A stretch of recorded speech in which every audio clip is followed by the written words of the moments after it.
Apreciados amigos, nos encontramos una vez más para estudiar, profundizar y comentar la palabra de Dios a través del estudio que estamos llevando sobre el pacto. En esta ocasión, siguiendo la secuencia de los días pasados, llegamos al momento cuando se establece el pacto del Sinaí o en el monte Sinaí, momento cuando el pueblo llega pues a las faldas de este monte. Vamos a continuar, como vuelvo a repetir, lo que hemos venido ya abordando días pasados. Miren, al respecto, tenemos que recalcar algo muy importante. Ya lo decía o lo dice el autor de la lección, que en el libro de Éxodo se divide en tres partes fundamentales, tres acontecimientos importantes, como lo llama. El primero tiene que ver con el mismo hecho de ser liberados, con el propio Éxodo. Y para esto vamos a leer lo que está escrito en Éxodo 19, capítulo 19, versículos 1, 3 y 4. En el mes tercero, dice, de la salida de los hijos de Israel de la tierra de Egipto, en el mismo día llegaron al desierto del Sinaí. El primer acontecimiento está aquí, la liberación del pueblo de Israel, la salida de este pueblo de la tierra de Egipto. Recuerden, estaban esclavizados, oprimidos en esta tierra y son liberados por Dios. Por eso, dice el versículo 3, cuando Moisés sube y se presenta ante Dios, pues Dios lo llamó desde el monte Sinaí y le dijo: así dirás a la casa de Jacob y anunciarás esto a los hijos de Israel. Vosotros, ustedes, oh pueblo, vieron lo que hice a los egipcios y cómo los tomé sobre las alas de águila y los he traído a mí, a este lugar.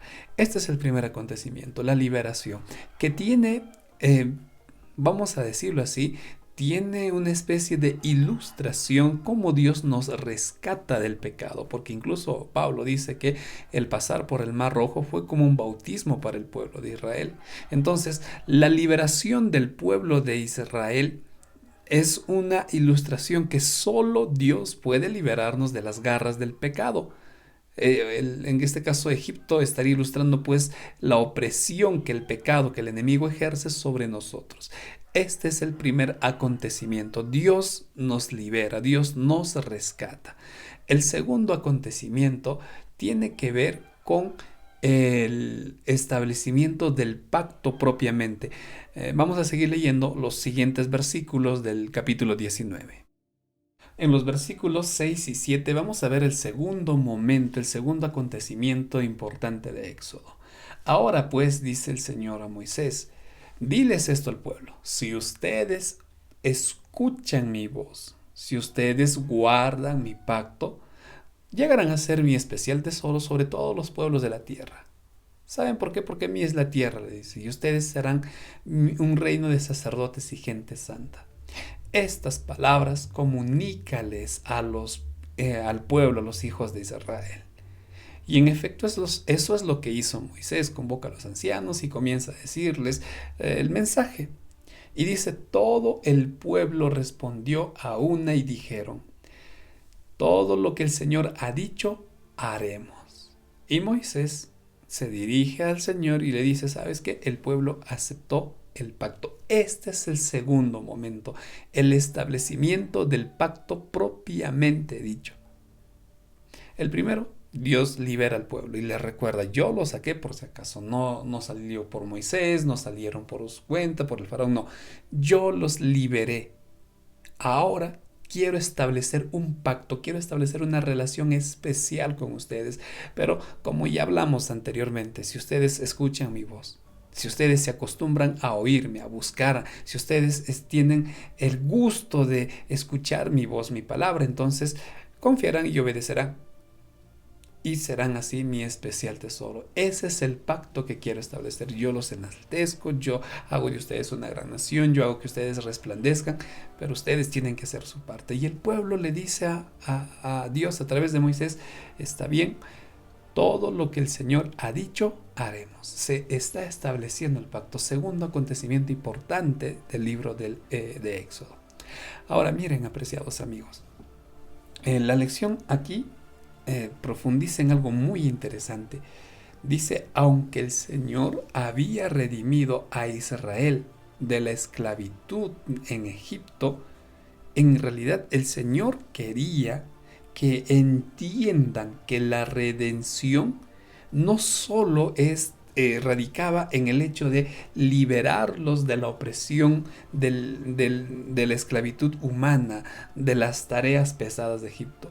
Dios quería enseñarles que la principal función de la redención es liberarlos de la esclavitud del pecado. Por eso, ya dije en la anterior parte, la liberación de Egipto es una ilustración, no solo para nosotros, también lo fue para el pueblo, de la libertad que solo Dios puede darnos del pecado. Y el propósito de Dios en todo esto es ello, que el pueblo y a través del pueblo nosotros entendamos que solo Dios puede liberarnos del pecado y establece para eso un pacto con sus hijos. ¿Y qué de especial tiene este pacto? Pues que el pueblo de Israel se convierte en ese canal de anunciar al mundo que Dios puede liberarnos del pecado. Para eso quiere serles un pueblo especial, para eso quiere ser de ellos una gran nación. Y de esto ya hablamos también en su momento. Y aquí juega un rol importante el santuario. Y esta es la tercera parte que vamos a ver a continuación. Nos trasladamos hasta Éxodo 25 para entender este tercer acontecimiento, la construcción del santuario. Y harán un santuario para mí y habitaré en medio de ellos. Conforme a todo lo que yo te muestre, el diseño del tabernáculo y sus utensilios, así lo harás, Moisés. Querido amigo, el deseado de todas las gentes dice algo muy bonito. Dios quería morar en medio de su pueblo y por eso le dice a Moisés, yo quiero estar ahí, constrúyeme una tienda. Porque así como ustedes tienen sus tiendas, quiero que el pueblo también vea que yo vivo con ustedes, moro con ustedes, hazme un tabernáculo. Pero mucho más allá que habitar en medio del pueblo, que ya era algo muy especial, el Señor tenía en mente un plan de enseñanza y de instrucción a través del santuario. Y ese es el plan de salvación. Dios quería que en este santuario ellos vean, comprendan que la única forma de liberarse del pecado es con la muerte. Pero en este caso la muerte del Mesías prefigurada en todos los corderos. O era el Mesías o eran ellos o éramos nosotros. O era ese cordero o era el pecador. Eso tenía que entender el pueblo. Que la salvación únicamente la da Dios, pero esa salvación se volvió algo real gracias a Cristo. Tomen nota, por favor, a lo que está en el comentario. Quiero resaltar esto. No es de extrañar, dice, que poco después que fueran redimidos de la servidumbre en Egipto y se les diera la ley, que a propósito vamos a comentar en los siguientes días, se instruyera a los israelitas para que se restablezca el servicio del santuario. Porque en el santuario Dios revela el plan de redención que es el verdadero propósito del pacto. El pacto no solo tenía por objetivo ensalzar a Israel, hacer una gran nación. Ese no era el propósito real.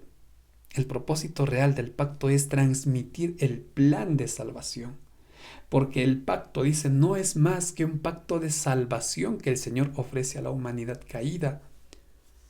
Pues al final, si nosotros debemos de concluir algo, el pacto que se hizo en el Edén es el pacto que se está haciendo en el Sinaí. ¿Cuál es ese pacto?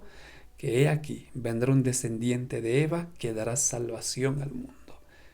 Apreciados amigos, en todo esto debemos de comprender algo. Es Dios quien nos rescata del pecado. Es Dios quien quiere entrar en una relación especial con nosotros. Pero sobre todo, Dios quiere a través de nosotros comunicar al resto de personas que hay un Dios de amor que está intercediendo y quiere dar salvación a todo el mundo. Pero para eso dependerá de nuestra respuesta. No lo olvides, si tú confías en mi voz, si tú escuchas mi voz, entonces obedecerás y serás mi especial tesoro. Eso es lo que Dios quiere hacer aún ahora con nosotros. Y como siempre, pues te pregunto, ¿cuál será tu respuesta a la invitación que Dios te está haciendo hoy? Recuerden que el bosquejo de toda esta lección ya estará siendo publicada en su momento, y de la misma manera nos pueden acompañar los días sábados a los comentarios que desarrollamos en vivo. Ha estado contigo el pastor Joab Antesana y me despido deseándote muchas bendiciones.